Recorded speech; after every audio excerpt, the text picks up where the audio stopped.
Hey guys, I'm going to give you a little overview of what you can expect from the iPad Air 2 as well as the Retina iPad Mini 2. These will be unveiled on October 16 and should be out approximately 2 weeks afterwards. In order to get a good understanding of the specs you can expect, you should look at the 5S to iPad Air specs.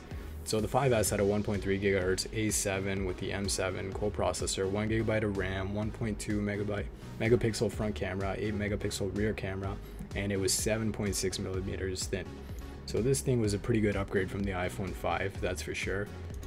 The iPad Air was released a month and a half later, and it featured most of the same specs that the iPhone 5S had. It featured 2048 by 1536 24 ppi screen, 1.3 GHz A7 with the M7 co-processor, a gigabyte of RAM, 1.2 megapixel front camera, but the rear camera was actually a downgrade compared to the 5S. It was only 5 megapixel, and it featured 7.5 millimeter thin design, the whole case of it. So this thing was definitely redesigned, and it was much thinner than any iPad ever released prior to it. It definitely got a lot of praise, and it was fast on top of that too. About a month from now, the iPad Air 2 as well as the Retina iPad Mini 2 will be released, and these will feature pretty much the same specs as the iPhone 6 will have. It will come in gold as well this year. It'll feature the same screen as the iPad last year. It'll feature a 1.4 gigahertz processor, same amount of RAM as the iPad last year, and a better 1.2 megapixel front camera as well as a better 8 megapixel rear camera. It's probably going to be the same as the iPhone 5, probably not the iPhone 6. I'm going to say the battery is going to be better just because of software optimization. Other than that, I don't think it's really going to be any better.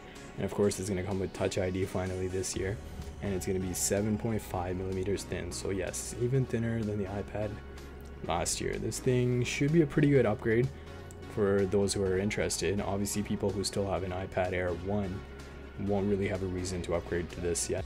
So yeah guys, you can expect the same specs on the iPhone 6 and 6 Plus as well as the new iPads performance wise. However, the cameras are going to be different. The iPhone 6 and 6 Plus feature better front and rear facing cameras. The rear facing camera features a better aperture this year, and the iPhone 6 Plus features optical image stabilizations, which is expected. This is Apple's flagship device, carries a higher margin and everything, so they'd rather you go out and purchase the phone rather than an iPad. Of course, they would love it if you bought both.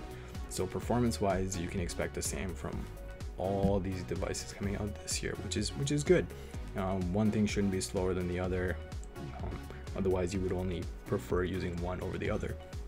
As for the tinier versions of these guys, the mini Retina versions, the specs are going to be the exact same like I just stated between the iPhone 6, 6 Plus, and the iPad Air 2.